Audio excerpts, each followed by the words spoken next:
चल भाई ट्यूशन चलेंगे। स्कूल क्यों नहीं आया तू? अरे वो मैथ वाले सर का टेस्ट था ना, इसलिए छुट्टी मार दी थी। भाई मैथ वाले सर ही नहीं आया, आज कोई टेस्ट नहीं हुआ। आए कल होगा। भाई पूरा दिन खाली थे हम, पूरा दिन खेले हैं। पूरा दिन खेले हो तुम? आधा दिन। आधा दिन तो पढ़ाई करी होगी ना भाई। दिन मूवी देखी ना भाई। ये गरीब स्कूल वाले कब से बच्चों को मूवी दिखाने लग गए? और तो और भाई आज लंच भी नहीं हुआ। अब लंच क्यों नहीं करा तुमने? अंबानी सर आए थे समोसे और मिठाई बांटने। अंबानी सर को संगीत के समोसे यहीं देने थे। भाई लास्ट में टेररिस्ट घुस गए स्कूल में। भाई भाई अब ज्यादा हो रहा है ये। हमारी क्लास ने बचाया भाई, कल मेडल मिलेगा हम सबको। यार भाई तू मत ही आया कर यार, बढ़िया दिन जाता है हम सबका ना। বিশাল জোরে ঝড় আসতে চলেছে। এই ঝড়ে কারো বউ যেন উড়ে এসে আমার কোলে পড়ে।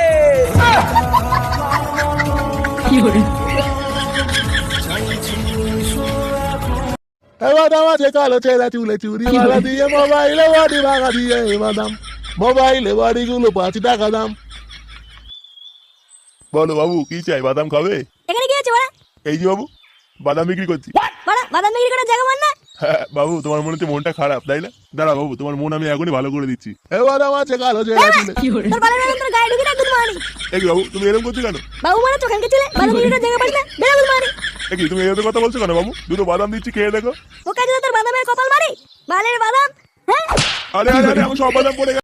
এই মহিলা নাকি শুধু ফ্যান বিক্রি করে এত কোটি টাকার মালিক হয়ে গেছে। শুধুই ফ্যান, শুধুই ফ্যান মানে শুধুই ফ্যান। শুধুই ফ্যান।